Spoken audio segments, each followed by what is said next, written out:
오늘도 말씀을 깨닫는 은혜와 함께 하나님 나라를 누리는 복이 있기를 주님의 이름으로 축원합니다.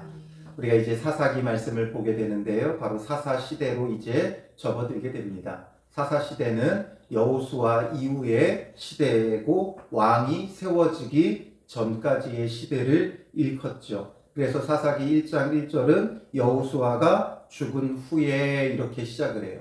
여호수아가 죽은 후에 이제 왕이 세워지기 전까지 하나님께서 이스라엘 백성을 어떻게 구원했냐면 사사들을 보내어 구원하셨어요. 그런데 이 사사기를 보면 하나의 패턴이 있다 그랬죠. 그들이 범죄하고 그리고 그 가운데 하나님께서 징계하고 그때 그들이 회개하고 하나님을 찾고 부르짖으면 하나님께서 사사를 보내 이제 그들을 구원하여 주시고 사사가 있는 동안에는 그들이 평안하다가 또 그 후에 그들이 범죄하고 이게 이제 하나의 고리처럼 계속해서 반복되어지고 순환되어져요. 이건 바로 오늘 우리의 전형적인 모습이죠.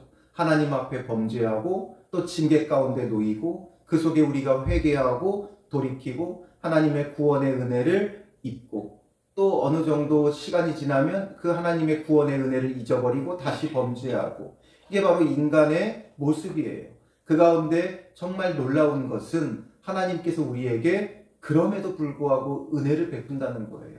하나님의 사랑과 하나님의 은혜가 너무나 크고 놀라운 것을 보여줘요.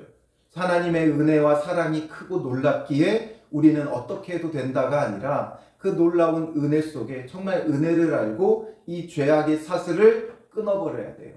사사들로서는 온전히 끊어버리지 못했고 왕들로서도 온전히 끊어버리지 못했고 또 선지자들을 통해서도 완전히 끊어내지 못했고 제사장들을 통해서도 완전히 끊어내지 못했지만 이제는 우리를 위해 참된 그리스도 구주 예수가 계시기에 이제 예수 그리스도를 통하여 바로 이 죄의 사슬을 완전히 끊어내고 예수 그리스도와 함께 온전한 구원과 온전한 하나님의 은혜를 누리는 그런 자리로 나아가는 것이 중요하죠. 여호수아 때에 이제 이스라엘에게 가장 중요한 과제는 가나안 땅을 점령하는 거였어요. 그리고 이제 여호수아가 죽었죠. 죽은 후에는 뭐가 그들에게 당면한 과제고 숙제였어요? 바로 이 가나안 땅을 완전히 정복하는 거죠. 점령과 정복은 달라요. 점령은 전쟁이나 군사적인 충돌을 통해서 적국의 영토를 일시적으로 군사적 통제하에 두는 거예요. 일시적이에요. 그러니까 전쟁에서 승리를 거둔 거죠. 그러니까 전면전을 통해 승리하여 이제는 일시적으로 군사적 통제를 갖는 거죠. 그런데 정복은 이제 무력으로 완전히 패배시켜서 영구적인 통제와 주권을 확립하는 행위예요. 그러니까 이 점령은 그들이 일단 전면전을 통해서 승기를 가져온 거죠. 지배권을 가지고 온 거예요. 지배권을 가지고 왔으면 이제 영구적으로 그 땅을 통제하고 주권을 확립하려고 하면 그 땅 구석구석을 완전히 정복해야 되는 거죠. 그래서 여호수아 때는 일종의 점령이라고 볼 수 있어요. 여호수아 때에는 완전히 정복한 게 아니라 그 땅의 주도권을 가진 왕들을 쳐서 멸하고 이제 주도권을 가지고 온 거죠. 그러나 이제 그 땅 구석구석 흩어져 살고 있는 이방 민족, 가나안 7족속으로 대표되어지는 그들을 완전히 구석구석 쳐서 멸하고 쫓아내고 완전히 정복하는 그 과제가 남았어요. 그래서 여호수아서는 24장까지 있는데 여호수아 23장에 보면 23장 1절에 여호와께서 주위의 모든 원수들로부터 이스라엘을 쉬게 하신 지 오랜 후에 여호수아가 나이 많아 늙은지라. 그래서 여호수아가 나이 많아 늙은 후에 이제 그들에게 유언과도 같은 명령을 남겨요. 그동안 그들에게 어떤 승리가 있었는지를 상기시키고 여호수아 23장 10절에 보면 너희 중 한 사람이 1000명을 쫓으리니 이는 너희 하나님 여호와 그가 너희에게 말씀하신 것 같이 너희를 위하여 싸우심이라. 하나님께서 너희를 위하여 싸우실 것이고 그러므로 너희 한 사람이 1000명을 쫓는 자가 될 것이다. 하나님이 너희를 위하여 싸우면, 즉 하나님이 우리를 위하여 싸우면 한 사람이 1000명을 능히 대적할 수 있는 거죠. 그리고 계속해서 23장 여호수아 23장 11절 12절에 그러므로 스스로 조심하여 너희 하나님 여호와를 사랑하라. 너희가 만일 돌아서서 너희 중에 남아있는 이 민족들을 가까이하여 더불어 혼인하며 서로 왕래하면 확실히 알라. 너희의 하나님 여호와께서 이 민족들을 너희 목전에서 다시는 쫓아내지 아니하시리니 그들이 너희에게 올무가 되며 덫이 되며 너희의 옆구리에 채찍이 되며 너희 눈에 가시가 되어서 너희가 마침내 너희의 하나님 여호와께서 너희에게 주신 이 아름다운 땅에서 멸하리라 말씀하죠. 그러므로 이제 이들과 가까이 하지 말고 그들과 혼인하지 말고 왕래하지 말고 완전히 그들을 정복해야 된다는 거예요. 이제 이 사명을 가지고 사사기는 출발하게 되어지는 거죠. 여호수아가 죽은 후에 이스라엘 자손이 어떻게 해요? 지금은 당장 여호수아가 죽은 후기 때문에 그래도 여호수아의 유언과 영향력이 남아있어요. 그래서 이스라엘 자손이 여호와께 여쭈어 이르되 우리 가운데 누가 먼저 올라가서 가나안 족속과 싸우리이까? 하나님께 그들이 여쭙고 있다는 거죠. 우리에게 중요한 건 여호와께 여쭙는 거예요. 누가 먼저 올라갑니까? 이건 서로 올라가기 싫어서 서로 핑계하며 서로에게 미루고 있는 것이 아니라 하나님의 주권적인 섭리에 대하여 묻고 있는 거예요. 진정한 주권자가 하나님이시라는 거죠.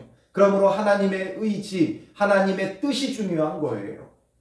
내가 내 뜻, 내 의지가 중요한 게 아니라 이제 이 땅에 주권자로 여겨졌던 자들은 다 쳐서 멸했죠.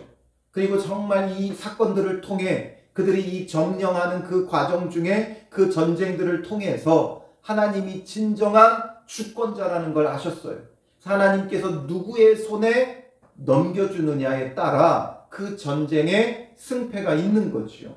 그러니까 누가 먼저 올라가서 가나안 족속과 싸우리까? 하나님께 여쭙고 있어요. 우리에게 중요한 건 하나님 앞에 여쭙는 거예요. 하나님 앞에 간구하는 게 아니라 하나님 앞에 떼쓰는 게 아니라 무엇보다도 중요한 건 여쭙는 거예요. 하나님의 뜻이 어디 있고 하나님이 하고자 하시는 것이 무엇인가, 하나님의 의지가 무엇인지를 여쭙는 것, 이게 중요하죠. 기도는 하나님께 여쭙는 거예요. 즉 하나님의 뜻을 구하는 거예요. 내 뜻을 하나님 앞에 간구하고 떼쓰는 게 아니라 하나님의 뜻을 묻고 하나님의 뜻을 여쭙는 거죠. 그래서 우리의 기도는 항상 하나님 앞에 여쭙는 기도가 되어야 돼요. 무엇을 하든지 진정한 주권과 섭리는 하나님께 있기 때문에 하나님께 여쭈어야 되는 거지요. 하루를 시작할 때 이 하루를 우리가 무엇을 하여야 하고 어떻게 해야 되고 어디를 가야 하고 이 모든 것을 하나님 앞에 여쭈어야 되는 거예요. 하나님 오늘도 이거 해주세요 저거 해주세요가 아니라 하나님 오늘 무엇을 하기를 원하십니까? 어떻게 해야 됩니까? 어떤 일들을 감당해야 됩니까? 하나님 앞에 여쭈어야 되는 것이지요. 그럴 때 우리의 기도의 응답은 뭐예요? 하나님께서 환상 중에 나타나 기도 중에 음성을 들려주셔서 이런 신비한 방법이 아니라 하나님 앞에 여쭈을 때 하나님의 말씀은 성경을 통해 우리에게 오는 거예요. 가장 공식적이고 온전하게 주어지는 건 하나님의 말씀이에요. 그래서 말씀을 읽고 묵상하며 기도하며 이 모든 것이 함께 어우러져야 돼요. 기도만 많이 한다고 되는 게 아니지요. 기도하면서 말씀을 가까이 해야 하나님께서 우리에게 말씀하시는 바 하나님의 뜻과 의지가 어디에 있는지를 말씀을 통해 듣는 자가 되어져야 하는 거예요. 하나님 앞에 이렇게 여쭈을 때 여호와께서 2절에 유다가 올라갈지니라 응답하시죠. 유다가 올라가라는 거예요. 그리고 보라 내가 이 땅을 그의 손에 넘겨주었노라. 이 땅을 누구의 손에 넘겨주었다고요? 그의 손에 넘겨주었노라. 즉 이 땅을 누구의 손에 넘겨줄 수 있는 권한, 그 주권적인 힘이 누구에게 있는 거예요? 하나님께 있는 거예요. 하나님께서 넘겨주셔야 넘겨받는 거예요. 그들의 힘과 능력으로 그 땅을 얻고 그 땅의 주권자가 되는 게 아니라 그 땅의 주권을 누구에게 넘기느냐. 왜냐하면 참된 주권은 하나님께 있기 때문에 하나님께서 위임해야 되는 거예요. 즉 이제 이 땅을 그의 손에 넘겨주겠다라는 건 하나님께서 그 땅의 주권을 위임하겠다 이거지요. 그래서 항상 앞장은 누가 서게 해요? 유다가 서게 해요. 그들이 출애굽해서 광야를 걸을 때도 항상 유다가 앞장섰죠. 유다가 앞장섰어요. 진을 칠 때도 유다 군호에 든 자들이 먼저 동쪽 편에 머물렀고, 그래서 이 유다 군영 중에 가장 앞장서는 게 또 유다잖아요. 그래서 진을 칠 때도 행군할 때도 항상 유다가 앞장을 서게 돼요. 왜 유다가 앞장을 서게 돼요? 야곱이 그 노년의 그 아들들을 축복하며 예언했던 그 내용들을 보면 유다에게서 규가 영원히 떠나지 않는다 말씀하죠. 규는 통치권이에요. 왕들이 갖고 있는 지휘봉이에요. 그렇기 때문에 영원한 통치권이 유다에게 있어요. 그게 언제까지? 실로가 오시기까지. 즉 그리스도께서 오시기까지 그 통치권이 유다에게 있어요. 하나님의 그 주권을 유다에게 위임하는 거예요. 왜냐하면 유다를 통해 유다 지파에서 다윗 왕이 세워지고 그 왕가가 영원하며 마침내 그리스도가 오시기 때문이죠. 그래서 항상 유다가 먼저 올라가게 하세요.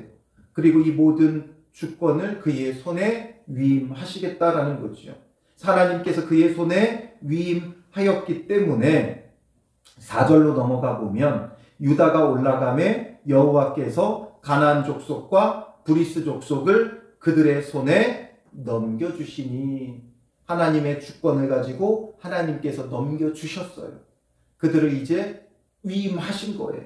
그러니까 이제 쭉쭉 그들이 승리하며 나아가는 내용이 이후에 쭉 펼쳐져 있는 거예요. 그래서 그들이 베색에서 10,000명을 죽이고 또 베색에서 아도니 베색을 만나 그와 싸워서 가나안 족속과 브리스 족속을 죽이니, 아도니 베색이라는 건 베색의 통치자를 말하는 거예요. 아도니라는 말은 주권자, 통치자, 그러니까 베색의 주권자, 통치자, 그러니까 베색의 왕을 일컫는 이름이에요. 그러니까 개인의 이름이 아니라 베색의 왕을 만나서 싸웠고, 그래서 가나안 족속, 브리스 족속을 죽이고, 또 아도니 베색이 도망하니까 그를 쫓아가 잡아 그의 엄지손가락과 엄지발가락을 자르매. 엄지손가락과 엄지발가락을 자르는 건 이 고대 근동 지역에서 패배한 적군의 장수, 왕에게 행하는 굉장히 수치스러운 일들이죠. 그래서 엄지손가락을 자르는 건 이제 무기 사용을 못하게 만드는 거예요. 엄지발가락을 자르는 건 이제 움직이지 못하게 만드는 거죠. 기동력이 없게 만드는 거예요. 엄청난 수치죠. 패배고 수치예요. 그리고 나서 아도니베색이 뭐라 그래요? 옛적에 70명의 왕들이 그들의 엄지손가락과 엄지발가락이 잘리고 내 상 아래에서 먹을 것을 줍더니, 예전에는 이 아도니베색이 이렇게 잘 나가던 자였어요. 그러니까 70명의 왕들을 이렇게 굴복시킨 자였어요. 자기가 그들의 엄지손가락, 엄지발가락을 잘라서 그들에게 수치와 모욕을 가하고 내 상 아래에서 먹을 것을 줍더니 자기 수하에 두고 계속해서 압박하고 그 땅들을 지배했던 자였는데, 이가 이제는 이렇게 돼버린 거죠. 이게 어떻게 된 일이라고 그가 인정해요? 하나님이 내가 행한 대로 내게 갚으심이로다. 이제는 하나님의 심판이 그에게 임하였다라는 거지요. 그러니 한때의 영화로움 중요하지 않아요. 어제 주일 예배 때도 함께 나눴지만 고난과 고통이 우리의 종착역이 아니라 그랬죠. 우리의 과정이에요. 그리고 반대로 믿지 않는 자들의 번성과 번영도 그것도 결과가 아니에요. 종착역이 아니에요. 과정이에요. 그렇게 영화로워지면서 그들은 어떻게 돼요? 교만해지죠. 그래서 그 교만의 끝에 멸망이 임하게 되어지는 거예요. 그러니 아도니베섹도 70명의 왕을 굴복시키고 억압하듯이 강하게 번영하고 번성했지만 결국에는 그것으로 인해 교만하여지고 이렇게 멸망을 당하는 거죠. 그러니 무리가 그를 끌고 예루살렘에 이르렀더니 그가 거기서 죽었더라.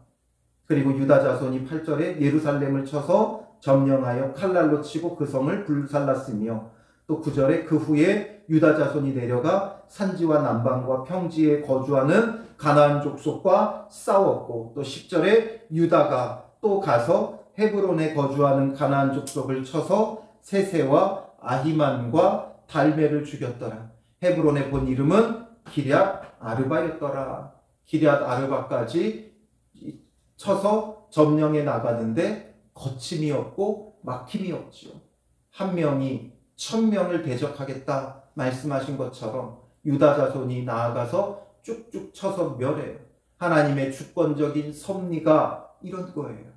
하나님께서 하고자 하시는 것, 하나님의 의지, 이것을 붙잡고 그 하나님의 주권적 섭리를 따르는 자가 되면 하나님의 일하심이 있는 거예요. 하나님의 역사가 있는 거예요. 그러나 우리가 보기에 아무리 선하고 좋은 일이라 할지라도 하나님의 의지, 하나님의 뜻이 없고 하나님께서 주권적으로 행하고자 하시지 않으면 아무것도 되지 않아요. 그러니 내가 보기에 선하고 좋은 것을 쫓지 말고 하나님 보시기에 선한 것을 쫓아야 돼요. 사사시대에 가장 중요한 핵심이 뭐였어요? 왕이 없으므로 자기 소견에 옳은 대로 행하더라라는 거죠. 자기 소견에 옳은 대로 행하는 게 중요한 게 아니에요. 근데 우리는 자기가 너무 의로워서 자기 소견에 옳은 게 옳다고 여겨요. 그러나 내가 옳다고 여기는 게 결탄코 옳지 못해요. 하나님 보시기에 옳은 것이 무엇인지를 늘 쫓아야 돼요. 그러면 뭐가 필요해요? 여호와께 여쭈어야 된다라는 거죠. 우리가 보기엔 너무나도 당연하고 너무나도 선하고 너무나도 옳아 보인다 할지라도 그게 하나님 앞에도 선하고 옳고 당연한 것은 아니라는 것이죠. 우리가 얼마나 악하고 어리석은 존재인지를 우리가 몰라서 그래요. 우리가 얼마나 악하고 어리석은 존재인지를 깨달으면 내가 보기에 옳은 게 얼마나 어리석은지 우리가 또한 알 수 있는 거지요. 그러니 하나님 보시기에 선하고 옳은 것, 하나님의 뜻과 의지, 하나님의 주권적 섭리를 우리는 끊임없이 여쭈어야 되는 거지요. 우리가 습관적으로 판단하는 것, 습관적으로 살아가는 것, 이런 것을 우리가 멈추고 내려놓아야 하는 거예요. 그리고 이제 유다가 그렇게 나아가는 가운데 중간에 삽입되어 있는 게 있어요. 3절에 보면 유다가 그의 형제 시므온에게 이르되 내가 제비 뽑아 얻은 땅에 나와 함께 올라가서 가나안 족속과 싸우자. 그리하면 나도 내가 제비 뽑아 얻은 땅에 함께 가리라 하니 말하고 있죠. 그러니까 함께 연합해서 나아갈 것을 누구에게 요청해요? 시므온에게 요청해요. 이 시므온의 도움을 요청하는 것, 이것을 어떻게 보는 게 옳은가 좀 생각해 볼 필요가 있어요. 이게 정말 좋은 것인가 악한 것인가. 어떻게 보면 하나님께서 올라가라고 했으면 올라가면 되는데 그 올라갈 때에 인간적으로 도움을 요청하는 모습으로 보여질 수도 있고, 또 한편으로는 무엇으로도 보여져요? 합력하여 선을 이루는, 하나 되어 협력하는 이런 아주 좋은 동역의 모습도 보여주지요. 내가 제비 뽑은 땅에 함께 올라가면 나도 내가 제비 뽑은 땅에 함께 가겠다. 그래서 서로 연합하는 거지요. 이것을 어떻게 보는 게 옳은 것인가 라고 생각해 볼 때 유다가 얻은 땅과 시므온이 얻은 땅을 좀 생각해 볼 필요가 있어요. 이 유다가 가장 먼저 땅을 분배받는데 이 가나안 땅에 남부 지역, 그러니까 전체의 거의 절반에 가까운 땅을 받아요. 왜냐하면 유다 지파가 가장 많았어요. 계수할 때 가장 많았어요. 그러니 가장 많은 땅을 주는 게 맞죠. 그런데 이 또 특히나 남방 지역에는 이 사막 지형도 많이 있었기 때문에 땅의 크기에 비해 또 그렇게 또 좋은 땅이 많은 건 아니었어요. 그러니까 절반가량의 땅을 받게 되어지고, 그리고 나서 이 시므온이 땅을 받을 때 어디를 받냐 하면 여호수아 19장 1절에 보면 둘째로 시므온 곧 시므온 자손의 지파를 위하여 그들의 가족대로 제비를 뽑았으니 그들의 기업은 유다 자손의 기업 중에서라. 유다에게 부여받은 유다에게 주어진 그 땅 가운데 남쪽 부분, 그러니까 가나안의 남부 지역 자체가 다 유다 땅인데 그 유다 땅 중에 가장 아랫부분이 시므온이 분배받은 땅이에요. 그러니까 이 땅에 갈 때는 유다에게만 책임이 있지 않고 시므온에게도 책임이 있는 거예요. 그러니까 이 남부 지역을 점령함에 있어서 이 모든 땅이 유다와 시므온의 땅이기 때문에 함께 가는 거지요. 그래서 이 일들을 통해 유다 지파는 시므온과 동역하고 합력하여 주어진 사명을 감당해 나아가는 거예요. 그러니 하나님도 이것에 이 일들을 인정하고, 그래서 유다가 이렇게 쭉쭉 진행해 나아갈 때 이들이 사람의 힘을 의지하고 시므온을 의지한 게 아니라 하나님을 의지하고 있고 그 가운데 협력하여 나아가니까 하나님께서 이들에게 이렇게 승리를 거두게 하시는 거죠. 오늘 우리에게도 마찬가지예요. 하나님이 우리에게 주신 사명을 감당할 때 우리 혼자의 힘으로만 하는 것이 아니에요. 함께 합력해야 돼요. 교회에 주어지는 모든 사명과 일들은 함께 합력해야 돼요. 효율적으로 뭘 하려고 하는 것보다 합력해서 하는 게 중요해요. 가끔은 교회의 어떤 행사를 끝내고 나면 조금 뭔가 이렇게 비효율적으로 일을 하는 게 맞나 싶을 때가 있어요. 한 것보다 사람이 더 많죠. 성경학교를 해보면 학생보다 어떨 땐 교사가 더 많아요. 이렇게 해야 되나 싶을 때도 있지만 모두가 합력하는 거지요. 이런 중요한 일들을 행할 때, 교회 안에 주어진 사명, 또 우리에게 주어진 그 사명들을 감당할 때 서로 합력해야 돼. 우리는 우리만 중요한 게 아니라 함께 하나님의 백성을 이룬 자들이 함께 하나님 나라를 누리는 게 중요해요. 교회마다 굉장히 개교의 중심으로 우리나라의 교회들이 변질되어져 버렸어요. 교회 간에 합력과 협력이 없어요. 경쟁적으로 성도를 서로 뺏어오죠. 이런 것들로 변질되어져 버렸어요. 그러나 이제는 네 교회 내 교회가 아니라 전부 다 하나님의 교회지요. 하나님의 몸된 교회, 그리스도의 몸된 교회, 그리스도를 머리로 하고 각 지체가 되어 있는 교회들이에요. 그러므로 교회 간의 경쟁이 아니라 함께 합력해야 돼요. 합력하는 걸 싫어해요. 왜냐하면 자기 교회의 이름을 내기를 좋아하죠. 혼자 일하기 좋아하는 사람은 아무리 훌륭하고 탁월하다 할지라도 자기 이름을 내기를 좋아하는 거예요. 예전에 선교지에 좀 오랫동안 머물렀던 적이 있는데 그 선교사님이 하는 얘기가 그거였어요. 한국 사람들은 특이하다. 함께 교회 세우는 걸 싫어한다는 거예요. 자기 혼자 헌금해서 자기 이름으로 교회를 세우는 걸 좋아한다는 거예요. 자기 이름을 내기를 좋아하는 거죠. 아무리 많은 돈을 헌금하여 교회를 세웠다 할지라도 거기에 중요한 건 교회보다는 내 이름으로 세워지기를 원하는 거예요. 그러니 혼자의 힘보다는 합력하는 게 중요한 거예요. 교회의 모든 일들은 마찬가지예요. 누가 많이 헌금해서 하는 것보다 교인들이 십시일반 함께 형편껏 합력하고 협력해서 주님의 일들을 이루어 가야 되고, 또 어느 교회만의 일이 아니라 교회들이 연합하고 합력하고 하나 되고 서로를 위해 기도하고 함께 하나님 나라를 이 땅에 이루어가는 사명을 감당해야 된다는 거지요. 그래서 이 유다는 이 합력의 모습을 보여주는 거예요. 오늘 하루도 우리가 우리의 삶 속에 서로 합력해야 돼요. 내가 하고 싶은 것만 고집하지 말고 합력하려면 일단 양보를 해야 돼요. 내가 원하는 것만 고집하면 절대 합력할 수가 없죠. 양보하며 정말 하나님의 그 뜻과 의지를 함께 구하고 함께 이루어가는 자가 되어줘야 돼요. 내가 선호하는 것, 내가 원하는 것보다 하나님의 뜻을 구하면서 내가 내려놓아야 될 것, 양보할 것, 이런 것을 내어주어야 함께 합력할 수 있는 거지요.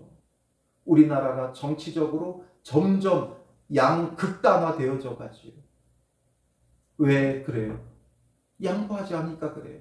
자기들이 원하는 것만 서로 고집하고 양보하진 않아요.